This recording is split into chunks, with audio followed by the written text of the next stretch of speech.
Vous êtes, mesdames et messieurs, dans Politicia, votre rendez-vous politique. La désignation d'un poulain, la cooptation d'un compagnon de lutte pour sa propre succession peut parfois mal se passer, surtout quand le nouveau président veut s'émanciper de son mentor. C'est sans doute le cas du nouveau président mauritanien Mohamed Ould Ghazouani que lie à son prédécesseur une amitié vieille de plus de 40 ans.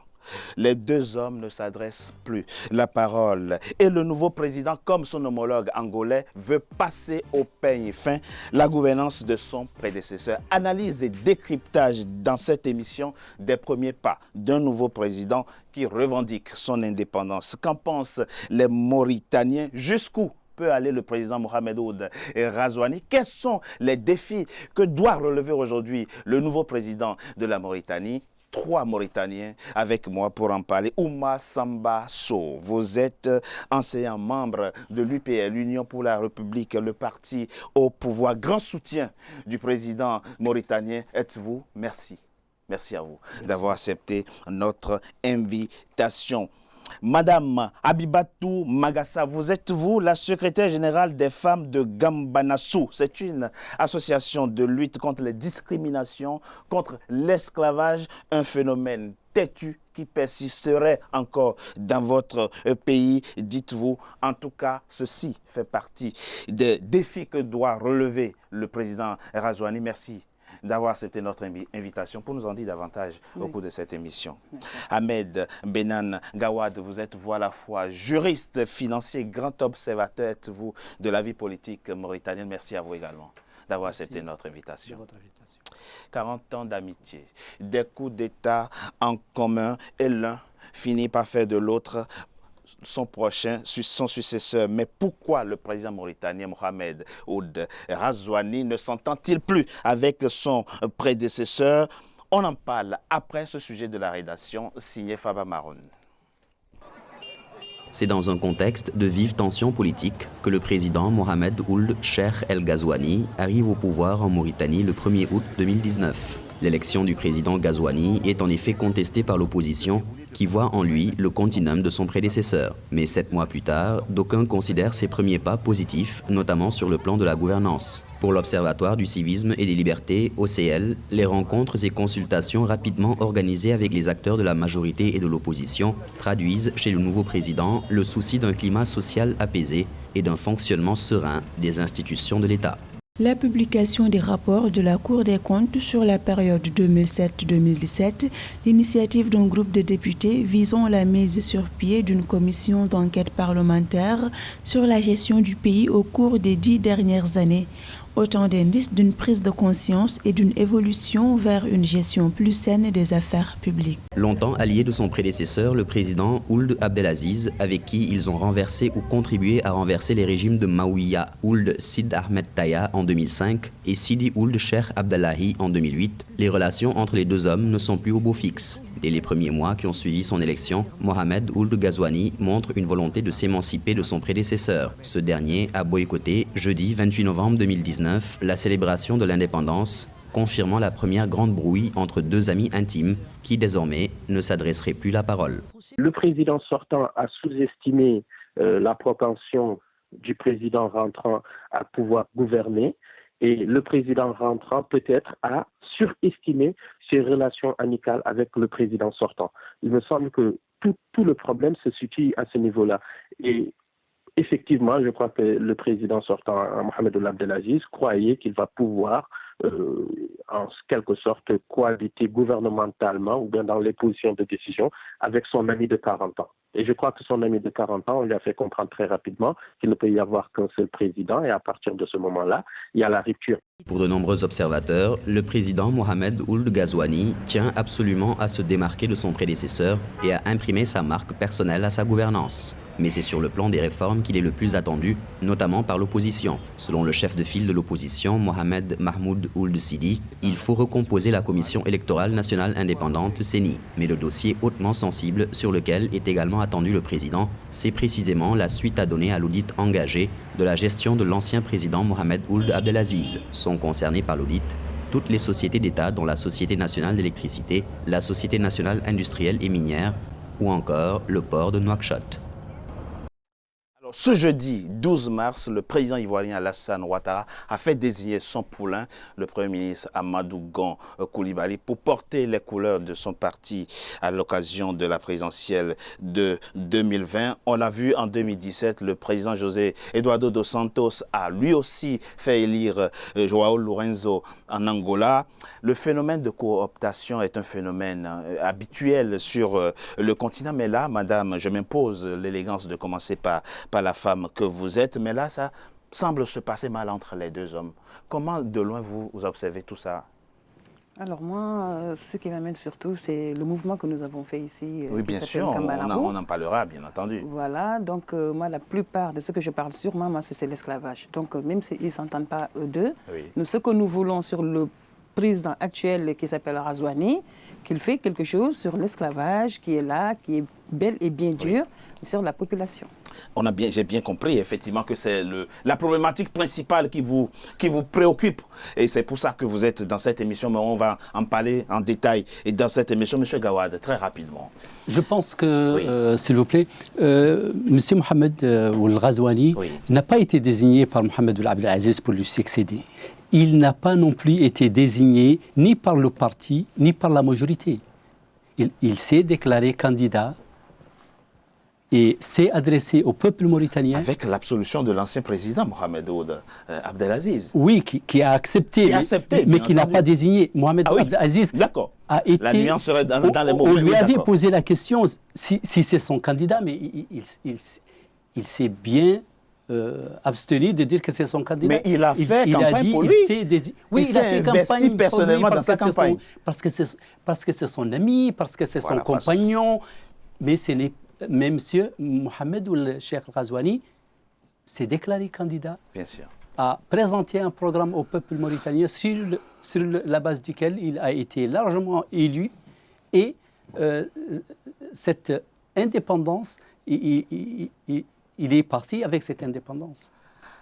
Monsieur Bambasso, quelle analyse faites-vous aujourd'hui des dissensions persistantes entre les deux hommes? Le dernier fait en date est le boycott de la célébration du 59e anniversaire de l'indépendance de la Mauritanie, où le fauteuil de l'ancien président est resté vide. C'était un geste politique fort, non? Il a laissé espérer qu'il viendrait, et puis il a boycotté la commémoration et son fauteuil est resté vide.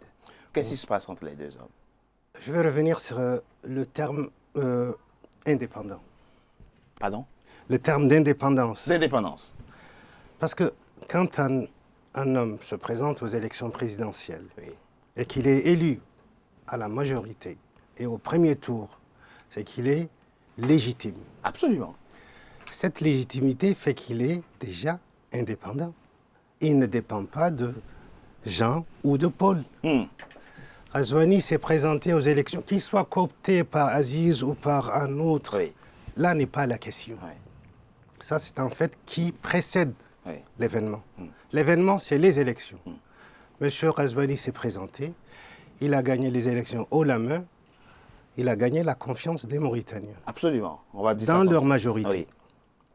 Donc, automatiquement, cette indépendance, il l'a acquise de droit par les élections. Le terme indépendance, ce sont les proches même du président qui emploient le mot indépendance. Ce sont les proches même du président qui disent nous, notre président veut être indépendant, veut s'émanciper, veut gouverner librement. Donc le terme n'est pas de nous. Non, c'est pour ça que j'ai tenu à préciser cela. Cette indépendance. Maintenant, par rapport effectivement aux relations conflictuelles entre les deux. Il y a des relations conflictuelles que les gens ont essayé d'envenimer entre les deux présidents. L'ancien et le nouveau. Expliquez-nous. Lorsque les élections se sont passées, il faut savoir que dans un pays, il ne peut pas y avoir deux présidents. On est d'accord. D'accord. Aziz s'est en allé, Ghazouani s'est installé sur le fauteuil du président. C'est son droit. Absolument. Donc, c'est à lui de gérer les affaires du pays et sans interférence autre. Il s'est avéré que vu les velléités de l'ancien président, déjà avant les élections, de briguer un troisième mandat, que l'opposition et les ténors des partis ne lui ont pas accepté. Quel parti? L'UPR? Pas l'UPR, les partis d'opposition. Vous pensez que le président Ould Abdelaziz avait envie de modifier la Constitution pour un troisième mandat? Pourquoi il a supprimé le Sénat? Ben, il avait la majorité à l'Assemblée nationale après les législatives là, de 2018. Il aurait pu le faire. Mais il y a un article de la Constitution qui ne le permet pas. Lequel?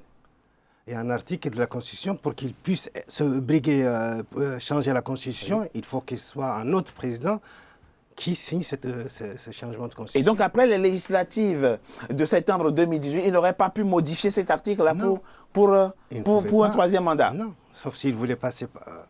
sauf s'il ne voulait pas respecter la Constitution. Je suis à côté d'un juriste. D'accord. Ce que vous dites est très intéressant. Oui. En réalité, vous êtes en train de nous expliquer que le président Ould Abdelaziz n'est pas parti de cœur joie du pouvoir. Non. Il aurait bien voulu faire un troisième mandat. Tous les Mauritaniens le savent. Ce n'est pas un secret. D'accord.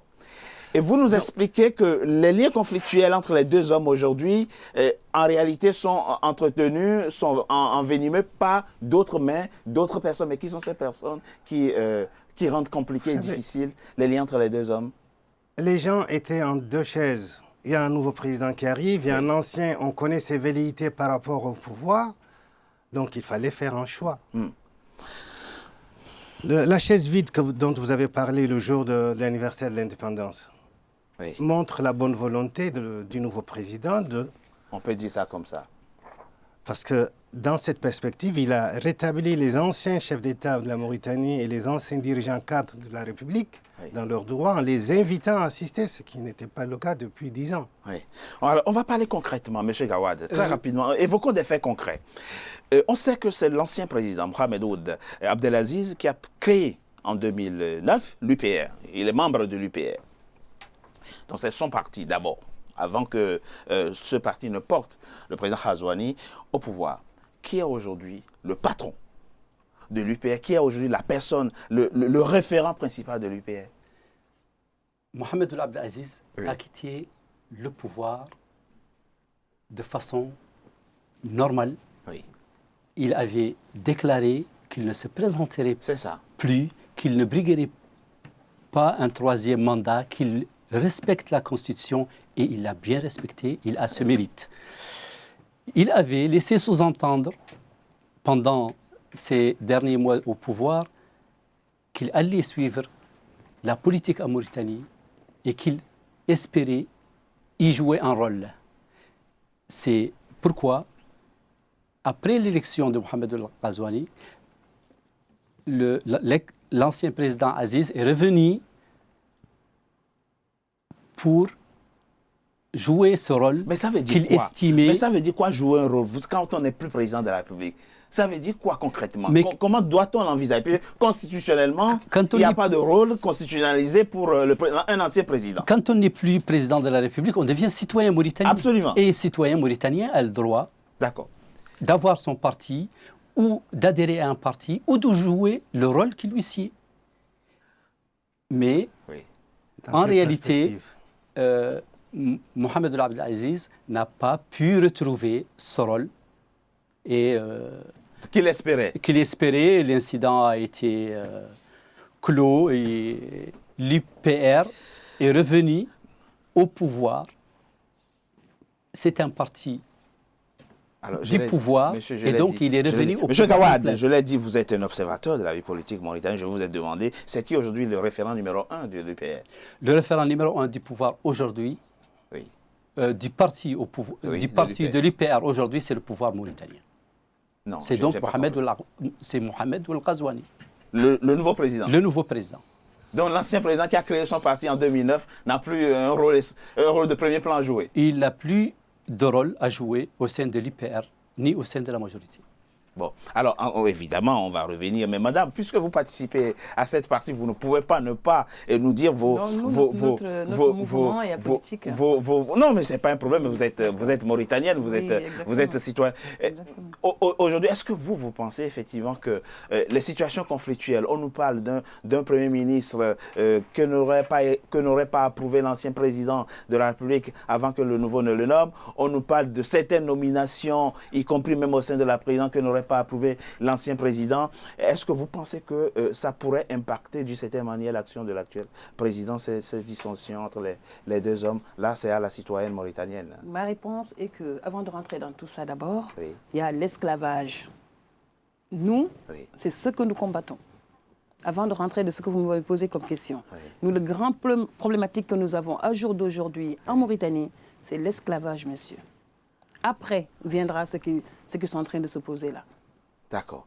Et c'est un phénomène aussi grave, important et dangereux. Vous pensez que ça doit être le sujet numéro 1? Le sujet numéro 1. Dans le débat politique mauritanien. Dans le débat politique mauritanien. Parce que là, vous parlez des places, la façon de gérer, la façon de faire.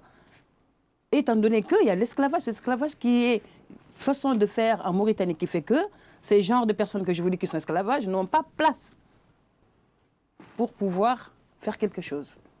Donc, outre les conflits de personnes entre les deux présidents anciens et nouveaux, vous pensez effectivement que le personnel politique mauritanien aujourd'hui est victime de discrimination, enfin je veux dire, oui. est victime de représentativité, souffre de représentativité et quand on tient compte de la configuration sociale de la Mauritanie. Exactement, monsieur. C'est ce que vous dites.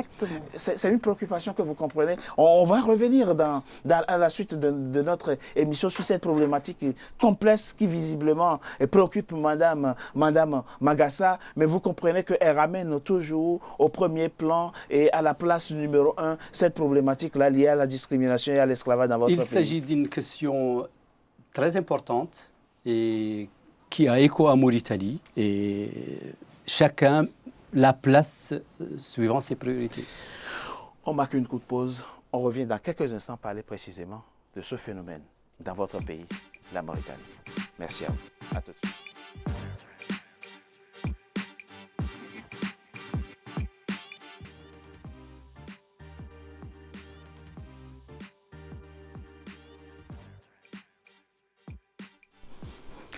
C'est la suite de Politicien, votre rendez-vous politique. Le numéro de ce jour est consacré à la Mauritanie. Nous l'avons vu dans la première partie de notre émission. Madame Habibatou Magassa, qui est ici la secrétaire générale des femmes de Gamba Nassau, évoquait avec insistance la discrimination dont serait victime une catégorie sociale en Mauritanie et parle même du phénomène de l'esclavage qui serait persistant. Quelle est l'ampleur de ce phénomène réellement en Mauritanie?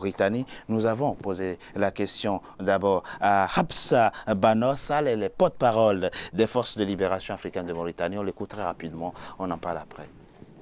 Ils ne sont pas là justement pour un spectateur du cinéma mis en place par des régimes successifs qui se passent le flambeau et qui continuent à avoir une politique d'exclusion, de discrimination à l'égard d'une population importante de la Mauritanie, la communauté noire. C'est là où se trouve l'essentiel pour nous.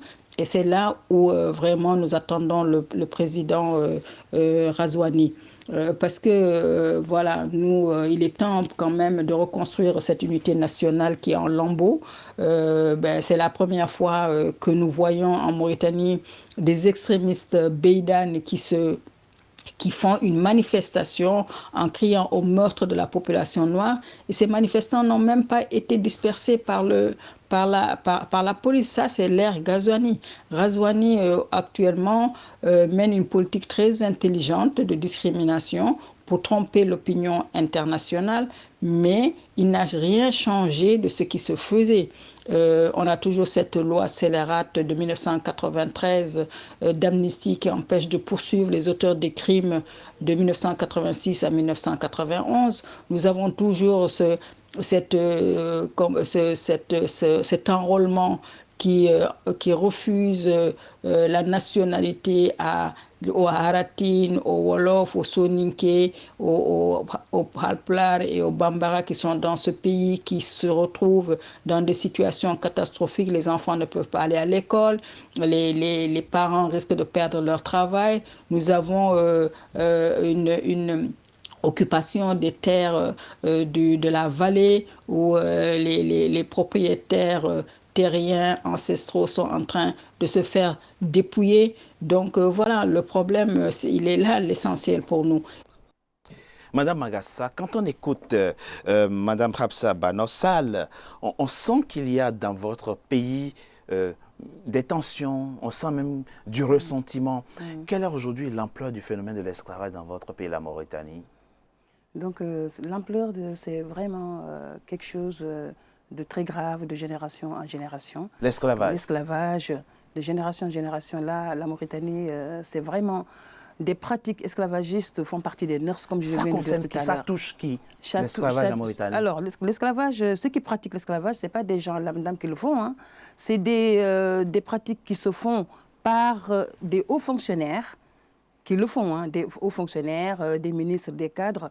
Alors, toute la vie sociale en Mauritanie repose sur l'esclavage, monsieur. Ça se manifeste comment? Concrètement, parlons concrètement. Ceux qui ne sont pas mauritaniens, qui nous suivent, comment doivent-ils s'imaginer le phénomène de l'esclavage en Mauritanie? Alors, l'esclavage en Mauritanie, ils prennent la personne comme si c'était un bien meublé. Ils le vendent, ils peuvent le vendre comme ils le veulent, ils peuvent le louer. On loue des gens oui, Mauritanie. monsieur, je vous le dis. Ils peuvent le louer, ils peuvent le prêter même, ils peuvent le castrer aussi. Voilà, ils peuvent même le tuer au cas où s'il fait une rébellion. Ils peuvent même le tuer s'il fait une rébellion, monsieur. Et ça concerne un groupe ethnique particulier? Alors, groupe ethnique particulier, cette pratique se passe entre les morts, le font sur les ratunes, comme on dit, et aussi entre nous-mêmes. Entre nous-mêmes aussi. Il y a ce problème d'esclavage. C'est un phénomène qui irrigue l'ensemble de la société mauritanienne. L'ensemble de la société mauritanienne. Vous êtes juriste, Monsieur Gawad. Je sais que en 2015, vous avez durci l'arsenal juridique et répressif de votre pays, qui qualifie d'ailleurs cette infraction comme crime contre l'humanité. Depuis, il ne s'est pas amoindri.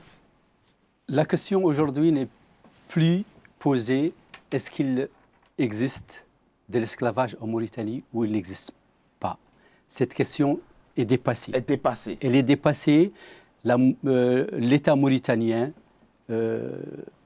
a mis en place à la fois l'arsenal juridique pour lutter contre l'esclavage depuis 2007 déjà, la loi de 2007 qui a été modifiée en août 2015 et renforcée pour criminaliser les pratiques esclavagistes.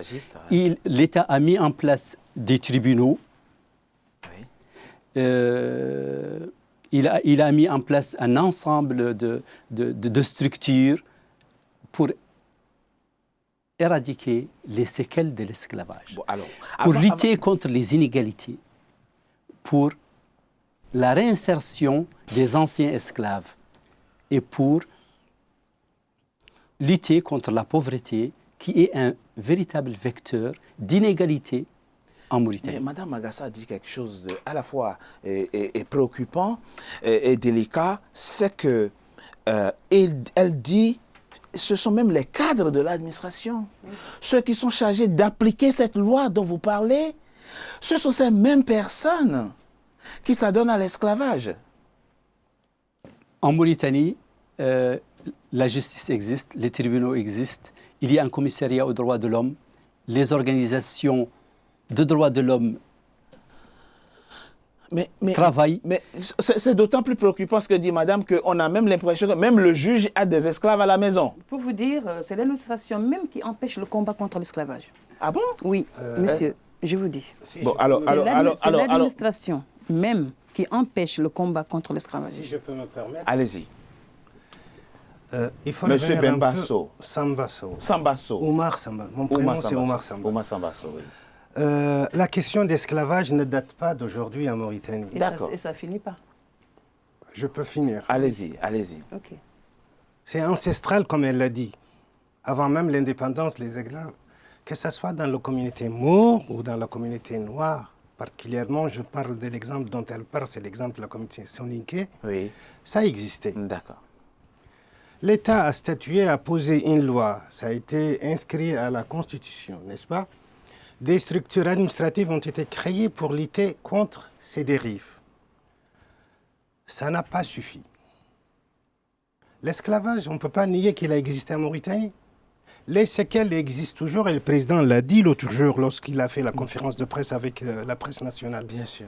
Il dit qu'il reste des séquelles, il reste des poches de résistance que la loi n'arrive pas à débaucher.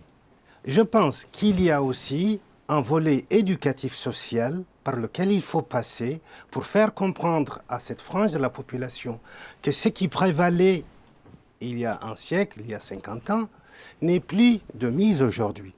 Qu'il y a des règles qui ont été édictées par l'État et que tout le monde doit s'approprier ces règles, ces lois, ces directives posées par l'État.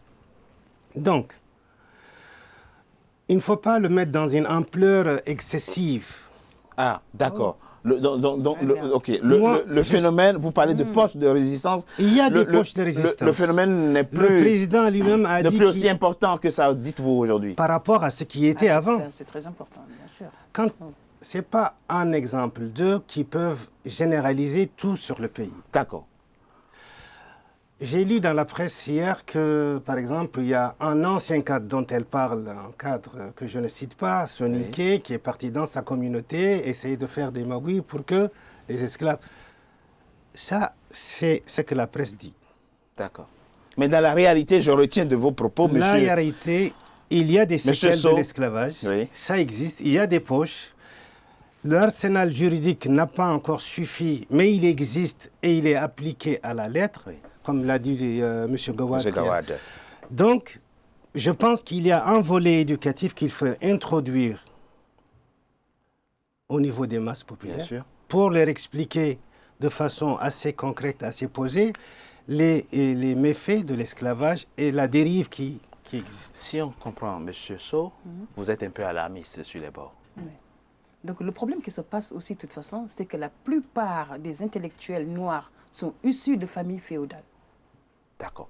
Donc ça ne touche pas seulement une communauté? Non, donc ça toutes les communautés sont concernées. Toutes les communautés Pourquoi sont vous insistez confrontées. sur noir, mort? Quelle est l'importance de cette précision? L'importance de cette préposition, parce que vous voyez, en Mauritanie, comme on dit chez nous, quand un enfant naît, il est tout de suite statué pour dire que cette personne, il est de quelle descendance. C'est sa descendance qui fait que qui définit son statut social. C'est le système de caste. Donc, c'est vous pas le statut social tout de suite. Si, ça existe. Les déjà, castes, les castes. Ils font partie de ces gens-là. Quand vous dites ils, vous parlez de les féodaux. Vous voyez en lui un féodal? Oui. Ça se voit à quoi? Oui, ça se voit que, comme un féodal, je vous dis, c'est eux qui sont là dans les gouvernements. Moi, je ne ressemble pas à Frédal. Qui sont dans le gouvernement. C'est très amusant. Qui empêchent, oui, monsieur, je vous dis. Mon père est peu, ma mère est soniquée. Qui empêchent. J'ai vécu dans le milieu mort. Et j'ai des frères et sœurs qui ont des parents morts. Pour vous dire, même, monsieur, donc, on a porté plainte. Je ne peux pas admettre. Monsieur, on a même porté plainte. Comme catalogue de féodal, oui. c'est pas possible. Sinon, c'est pour ça qu'il n'y a rien qui bouge en Mauritanie. Parce que les féodaux, c'est eux qui sont dans le gouvernement. Récemment, ça fait 2 ans de cela. Mais qui sont les féodaux qui pratiquent l'esclavage? Moi, je veux avoir des exemples concrets de ce qui se dit. Qui pratiquent des esclavages dans les villes, que ce soit dans les villages, tout ce qui se pratique. Récemment, ça fait 2 ans, on a même porté plainte contre le ministre de l'Environnement et du Développement durable pour l'apologie de l'esclavage. Il a fait l'apologie de l'esclavage? Oui, bien sûr. En quoi disant? C'est pour ça qu'on n'en finit jamais. On a des preuves, J'ai des preuves, si vous voulez, je vous les sors. On a des preuves qui ne finissent pas. Donc, cette apologie qu'il fait... Il a dit quoi? L'apologie qu'il fait, il réunit les esclaves, parce qu'ils ont même fait une vidéo sur ça. Il réunit les esclaves chez lui pour faire l'apologie. Donc, toi, tu es ceci, toi, tu es un esclave, lui, c'est un forgeron, lui, c'est des choses qui finissent pas. C'est le système des castes. Alors, mais madame, je ne sais pas si c'est la même, s'il vous plaît, je ne sais pas si c'est la même chose. Vous savez, dans les pays comme le Mali, même la Côte d'Ivoire, la Guinée, les gens se taquinent en disant, en fonction des noms, toi, tu as été mon esclave, vous avez été... Ce n'est pas ça? Non, ce n'est pas se taquiner, monsieur, sinon je ne serais pas là. D'accord. Ce n'est pas du tout du taquinage, pas du tout. C'est en réalité ce qui se passe en Mauritanie. C'est les féodaux qui ne font qu'il n'y a rien qui avance dans la Mauritanie. Depuis 2007, et la loi de 2007 est renforcée par la loi de 2015, rien du tout. Mais qu'est-ce qu'il faut faire? Rien du tout. Alors maintenant, ce qu'on a fait, nous, on a fait un groupe de discussion. D'accord. Vous avez créé une association dont vous êtes la secrétaire générale. Nous sommes nombreux, que ce soit ici ou là-bas. Quelles sont vos pistes? Alors, ce que nous faisons, c'est pour créer un groupe de discussion pour conscientiser déjà. On les conscientise. Il a parlé du volet éducation. Voilà, conscientiser, sensibiliser. Comme quoi que l'esclavage n'est pas normal. Mais ça, on le sait plus. Ils ne le savent pas. Mais il y a des Mauritaniens qui ne savent pas que l'esclavage est inadmissible. Mais oui, monsieur. Même quand on a durci la loi. Mais est-ce que les lois ne sont pas appliquées, monsieur? Si. Les lois ne sont pas appliquées. Il y a des emprisonnements qui ont été faits. Aucune loi n'est appliquée sur l'esclavage, en tout cas. Sinon, monsieur, je ne serais pas là. Aucune loi n'est appliquée. Pourquoi? Parce que les féodaux sont là. Quand les abolitionnistes font leur travail, ils sont sur le terrain, les abolitionnistes. Par exemple, l'IRA, Mauritanie, bien sûr, qui est sur le terrain, qui a été créé depuis 2008. Ça fait 12 ans de cela. Il est sur le terrain, il travaille. Mais à chaque fois qu'il y a des plaintes, les abolitionnistes qui sont en haut, les plaintes ne sont jamais suivies. Par exemple, celui du ministre de l'Environnement. Et les autres, les plaintes qui sont là-bas qui ne bougent jamais. Bon, une plainte en soi ne donne pas nécessairement lieu à une condamnation. Si le juge pense qu'il n'y a pas infraction, il ne va pas condamner. Oui, mais il faut déjà voir le dossier. Le dossier ne sont pas regardés. Ils ne voient même pas le dossier. Il n'y a même pas d'enquête, il n'y a rien. Quand je vous dis qu'on a porté plainte contre ce ministre, c'était en 2018. 18. Son association, 18, la Mauritanie, on va dire. Depuis 2018. Auprès de qui? Pour l'apologie, depuis 2018, on l'a fait. Vous avez déposé... Mais jusqu'à présent... il veut des précisions. Je l'ai. J'ai mon téléphone, si vous voulez. Vous avez porté plainte auprès d'un tribunal mauritanien contre ce ministre. Contre ce ministre de l'Environnement et du Développement durable. Et la plainte a été classée sans suite? Sans suite, jusqu'à 2018. En tout cas, il n'y a rien qui est fait. Et d'autres, et d'autres, et d'autres. Et les gens qui sont... sort? La question aujourd'hui, c'est, et on le voit, que l'unité, la cohésion sociale. Et en Mauritanie, les gens qui sont frappés, les femmes violées, je vous dis, messieurs, les femmes violées, les femmes frappées, et dans des villages, tu vas trouver, à jour d'aujourd'hui, qu'on va dire que ce quartier, c'est un quartier des esclaves. Vous voyez? Il y a des quartiers catégorisés, quartiers d'esclaves. Monsieur, je vous le dis, il y en a qui commencent, je vous le dis en soninké pour ton mental. Il y en a qui commencent. Et un autre encore, il dit comme homicide, c'est-à-dire la mosquée d'esclaves. Mosquée des esclaves, monsieur. Comment on lutte contre ça? Au-delà de la question formelle du cadre juridique, comment, et au-delà de la question de sensibilisation, parce que visiblement la sensibilisation, ça ne marche pas. Ça ne marche pas parce qu'il y a des féodaux, ils sont en haut. Ce n'est pas une sensibilisation. Ça ne marche pas, monsieur. Que peut-on faire davantage? Je voulais, le juriste... Tant qu'il y a des gens comme ça devant, la sensibilisation ne marchera jamais. Vous m'indexez là? Non, jamais. Vous minimisez le phénomène, selon vous. Oui, exactement. Moi, je ne minimise pas l'esclavage. J'ai dit que l'esclavage a existé en Mauritanie. Et existe encore. Il a des séquelles. Monsieur Gawad dit, la question ne se pose pas. La loi est très claire. Monsieur, comprenez, le monsieur Gawad l'a dit, la question ne se pose même pas de savoir si ça existe ou pas. La question, c'est comment on fait maintenant? Voilà, c'est la question, elle est là. Et comment on fait maintenant? Oui. L'État mauritanien s'est fait aider par les Nations Unies pour trouver des solutions. Et il y a eu un rapport là-dessus.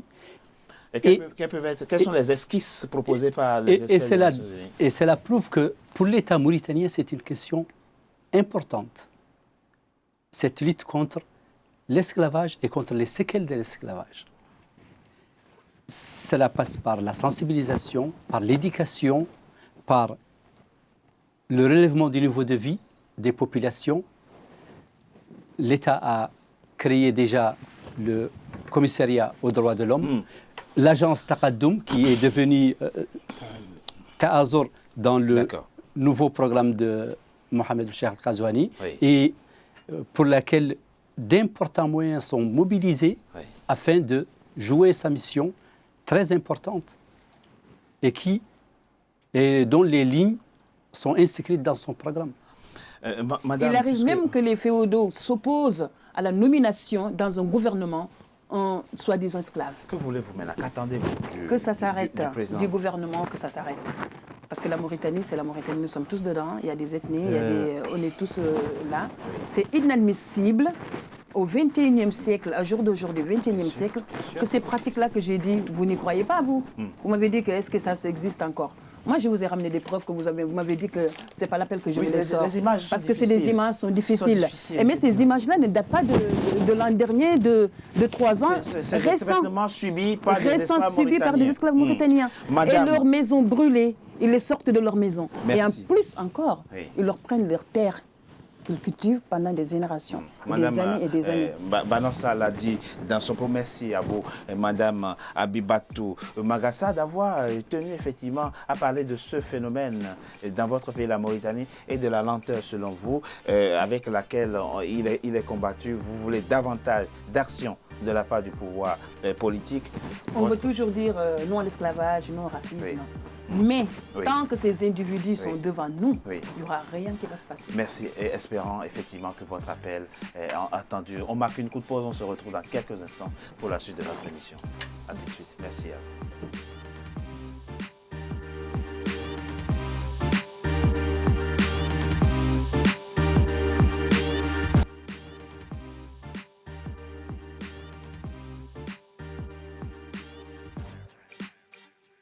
Troisième et dernière partie de Politicien, votre rendez-vous politique, le numéro de ce jeu consacré à la Mauritanie. Nouvelle invitée m'a rejoint Ibrahim Wele. Vous êtes membre des Flammes, les forces de libération africaine de Mauritanie. Vous êtes en charge de la communication. Merci.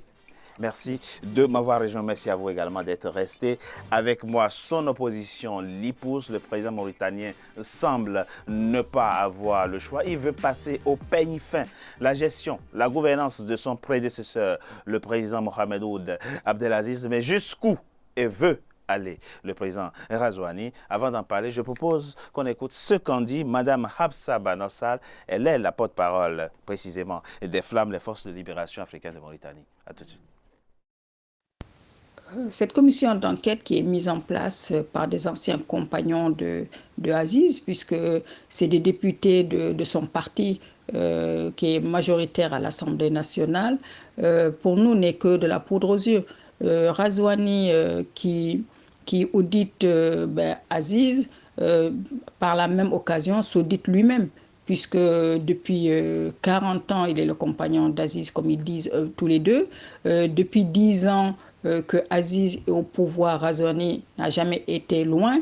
Vous vous rappelez l'épisode de la balle d'amis, comme on dit, qui avait amené Aziz à s'absenter du pouvoir pendant plus de 4 mois, où c'est Razouani qui a assuré l'intérim.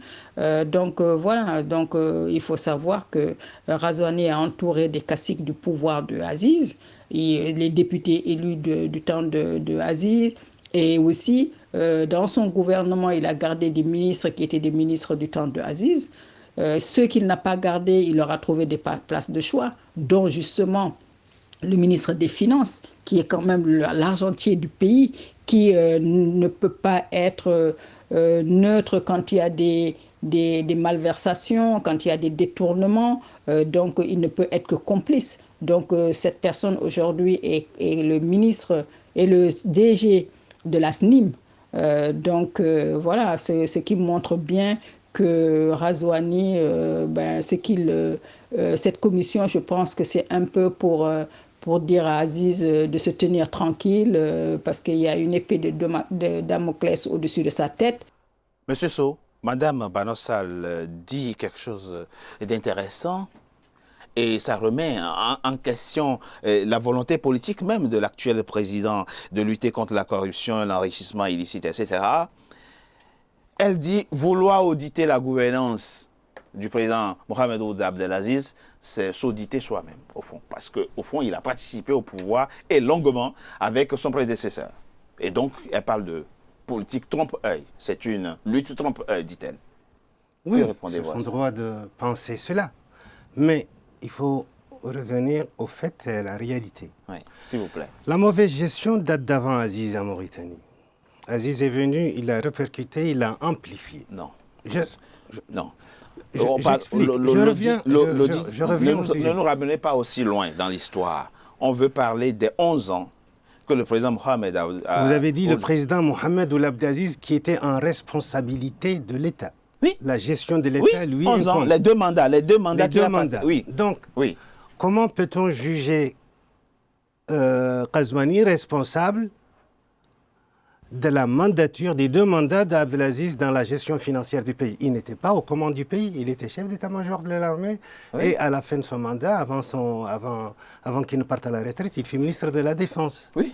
Donc tout ce qui est gestion financière, gestion des sociétés d'État, oui. Il n'était pas sous sa responsabilité. Il y a un responsable désigné, c'est le président de la République. On est d'accord. Vu sous cet angle, on est d'accord. Il peut prendre part à un gouvernement. Certains diront, sans être comptable du bilan de ce gouvernement? Il y en a plein. Comment on en voit normalement, quand vous êtes en désaccord avec un gouvernement, vous démissionnez. Non. Vous savez, vous ne passez pas des années... le devoir de réserve des militaires. Non, enfin oui, bon, il a été ministre de la Défense. C'est un poste politique. Quand vous êtes en désaccord avec un pouvoir, quand vous pensez que c'est un pouvoir laxiste qui laisse trop détourner, vous démissionnez. Vous ne restez pas aussi Là n'est longtemps. Pas la solution aussi. Ah, là n'est pas la solution, dites-vous. D'accord. Là n'est pas la solution. S'il démissionne de ce pouvoir, parce que le président... Non, de son poste de ministre, je dis. Son poste de ministre, c'est juste avant les élections présidentielles. Ouais. C'est une période assez courte. Donc, il n'est pas... La lutte, elle est sincère, dites-vous. La lutte aujourd'hui, le fait pour le président Ghazouani de vouloir passer à la loupe la gouvernance de son prédécesseur, c'est une lutte. La commission qui s'est fermée au niveau de l'Assemblée nationale. Oui. C'est les députés, c'est le président de l'Assemblée, il y a les députés de l'opposition qui font partie de cette commission. Bien sûr. Personne n'a interféré dans leur travail. Ils ont les mains libres. Donc Mohamed Maouloud, qui était candidat... Le président de l'Union des forces de progrès. Ils font partie de cette commission. Ils ont plein pouvoir. Ils convoquent qui ils veulent de l'ancienne équipe. Bien sûr. De Aziz. Et ils ont convoqué le ministre, l'actuel directeur du port de Nouadhibou, il a été convoqué. Le directeur du port de Nouakchott a été convoqué. Certains ministres ont été convoqués. Donc, ça suit son cours. Ça ne peut pas se faire en 2 jours. Madame dit, l'ancien ministre des Finances qui est aujourd'hui avec le président Ghazouani, il ne peut pas avoir malversation financière sans que le ministre des Finances... Il faut le prouver. On est tout à fait d'accord. Il faut le prouver. Monsieur Ouélé, voilà ce que répond Monsieur Sow au propos de la porte-parole de votre organisation. Moi, ce que je peux vous dire, c'est que pour un audit, c'est de la poudre aux yeux. Et pour la simple raison que Ghazouani, si vous vous rappelez, on a eu un débat aussi où je vous avais dit qu'il allait être nommé.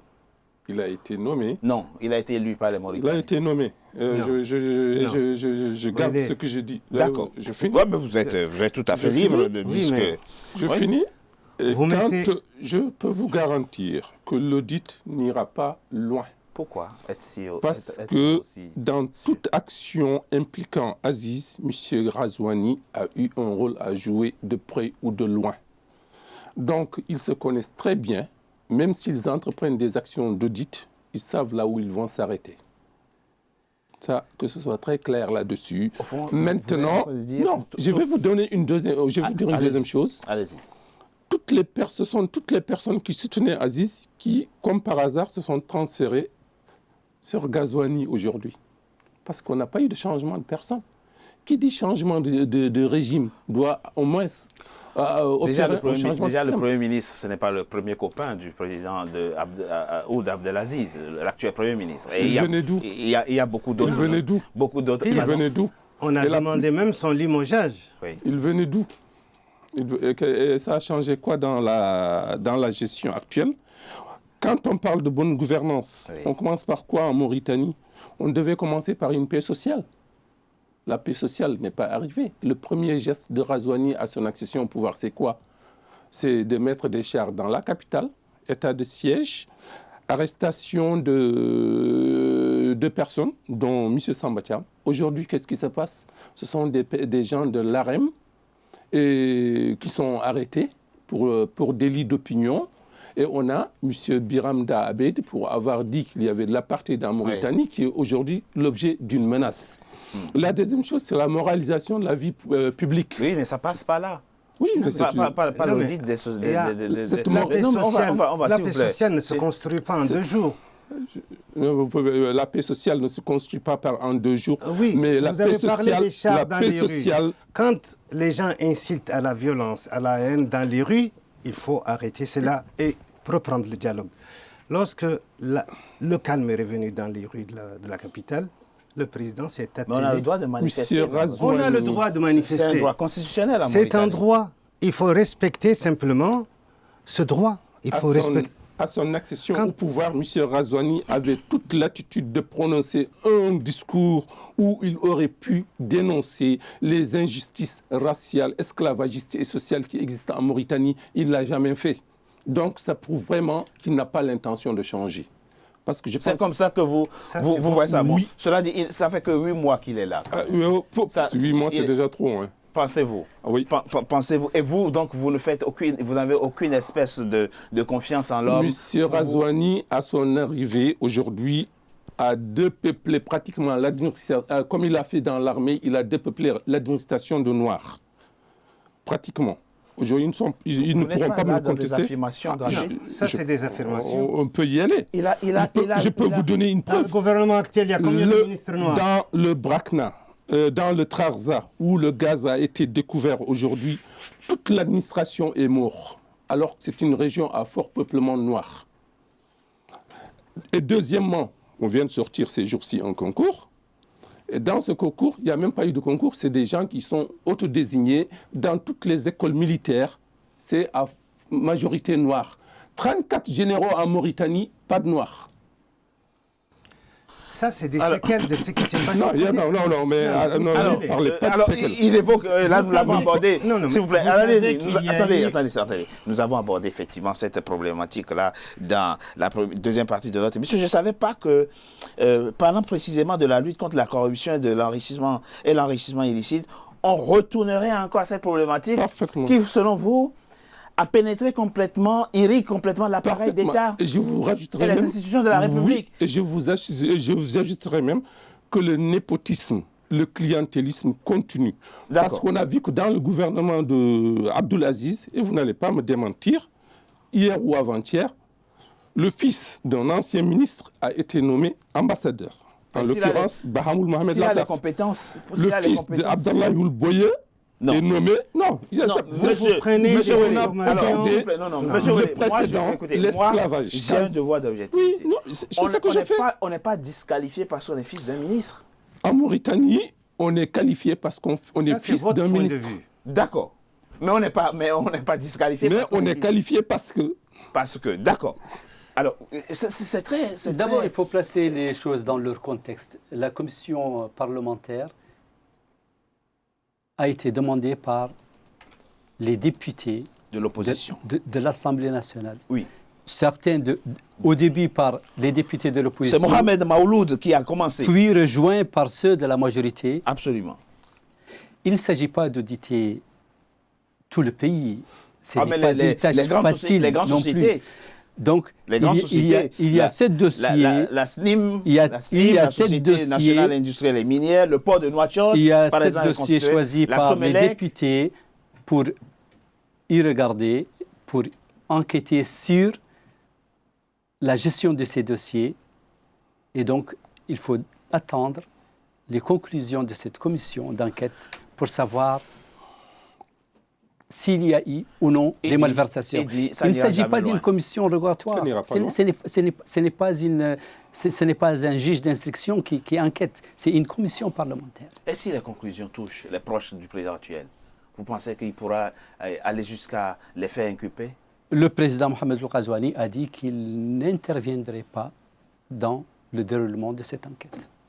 Et donc, il va... Non, ce n'est pas la question. Je dis, si les enquêtes révèlent effectivement que des proches de l'actuel président sont impliqués dans des scandales de tout genre, il pourrait effectivement les faire inculper. Si la commission d'enquête conclut ou demande à la justice d'enquêter, le dossier sera transmis à la justice. C'est à elle seule qu'il incombe de statuer sur ce genre de choses. La commission d'enquête parlementaire ne juge pas. Oui, je sais. Voilà, elle enquête. Mais vous... Ces conclusions, ils seront transmises au gouvernement. Et le président de la République laissera libre cours à la justice. Le président de la République laissera libre cours à la justice. Tout à fait. A bien dit qu'il n'interviendrait pas dans son... de douter du volontarisme politique. Pas du tout. Et je vous dis, cette commission, elle ne vise pas le président Mohamed Abdelaziz. Elle ne vise pas une personne en particulier. Gawad, elle vise la gestion de certains dossiers qui lui sont soumis. Oui, mais sous le président Mohamed Abdelaziz, c'est lui le premier responsable, vous l'avez dit ici. C'est l'enquête qui détermine la responsabilité. Et éventuellement les étendus de malversation s'il y a eu. Il y a aujourd'hui, on le voit avec M. Ouellet, une forme de rupture de confiance entre l'appareil politique mauritanien et la grande masse. Ça vient d'où, ça? Pourquoi il y a on se fait plus confiance dans ce pays? Je pense qu'il est très tôt pour le dire. Les premiers signes affichés par le président Mohamed Ghazouani vont dans le sens de l'apaisement, dans le sens de la concertation. Il dit, avec les chefs de parti. Il n'a pas encore entendu un seul discours allant dans le sens du renforcement de la cohésion nationale. Je peux vous rajouter une chose? Oui. Hier, à Nouakchott, hier 12 mars, un mouvement qu'on appelle le Front pour la défense des intérêts des morts s'est permis de manifester en toute impunité devant la présidence pour réclamer la tête de Biram Daoul Abeid et de Samba Thiam. Non, en toute impunité, monsieur je vous dis. Non, je vais vous dire une chose. Vous êtes dans la contradiction. Vous venez de revendiquer le droit constitutionnel de manifester. Non, mais je finis. Ça veut dire que tout le monde a le droit de manifester. Oui. Pourquoi vous voulez que... Pourquoi refuse-t-on alors à certains mouvements le droit de manifester à Nouakchott? Voilà le deuxième problème. Ça, une autre question. Et deuxièmement... Quel mouvement on a refusé de manifester? Les Flammes voulaient organiser leur journée après-guerre. Ça a été refusé. Reconnu par l'État. Ah, le FDM est un mouvement reconnu par l'État? Le Front pour la défense des intérêts des morts est un mouvement reconnu par l'État? Je vous retourne votre question. Non, je vous retourne votre question. Il a été créé quand? Il a été créé la semaine dernière, il y a 2 semaines. Alors, et déjà, il manifeste dans les rues de Nouakchott. Je finis, s'il vous plaît. Monsieur Ghazouani... Là, il dénonce la rue politique de 2 poids 2 mesures. Ils ne peuvent pas manifester sous le nom d'un mouvement qui existe. Excusez-moi, ils sont partout. Effectivement, je vous l'ai dit en début d'émission, effectivement, hier, 12 mars, il y avait dans les rues de Nouakchott, effectivement, des manifestations. Deuxième chose, monsieur Ghazouani, quand il est arrivé au pouvoir, on vient de dire qu'il a dit que les caisses étaient vides, que tout l'argent a été amené par Aziz. Et bizarrement, le courtier d'Aziz est nommé PDG de la SNIM. SNIM, Société Nationale Industrielle et Minière. Oui. Alors, qu'est-ce que ça veut dire? Bon. Écoutez, merci, on l'a bien compris, hein, les positions sont inconciliables ici. Non, c'est pas une question Elles sont conciliables. Vous ne faites aucunement confiance. Quand on veut construire une paix sociale, quand on veut aller de l'avant. Il faut combattre les injustices. Je suis à 100% d'accord avec vous. Il faut faire engorge à ceux qui ont pillé l'État. C'est par une voie légale. La voie, par exemple, de cette commission qui va trancher, qui va trouver les responsabilités et les définir. Mais avant ça, on ne peut pas imputer à un président qui vient d'avoir son mandat il y a 7 ans que les gens ne sont pas derrière les barreaux. Qui vient d'avoir son mandat il y a 8 mois, 7 ou 8 mois, on a... vous voulez dire. Hein. Oui, c'est très tôt. Il y a un point positif par rapport au travail de cette commission parlementaire qui est en train d'auditer, qui est en train de passer au peigne fin la gouvernance du président Mohamed Abdelaziz, c'est que cette commission, comme on l'a dit, est composée d'opposants déterminés avoir clair dans la gestion des 11 dernières années de votre pays. Ça veut dire que ce n'est pas un dossier qui sera facilement classé dans les tiroirs de l'État. On en reparlera. On en reparlera. Merci à vous. Merci d'avoir participé à cette émission. On en reparlera. Merci, Benan. Merci à vous. Gawad, vous êtes juriste et financier. Merci à vous également d'avoir participé à cette émission. Oumar Sow, on l'a dit, vous êtes enseignant, professeur de biologie, membre de l'UPR, l'Union pour la République, le Parti au pouvoir. Merci à vous. Je vous remercie. C'est la fin, mesdames et messieurs, de Politicien. Votre rendez-vous politique, je vous remercie d'avoir été, comme toujours, nombreux à suivre. Et restez fidèles à nos programmes. À très bientôt pour un nouveau numéro de Politicien. Merci.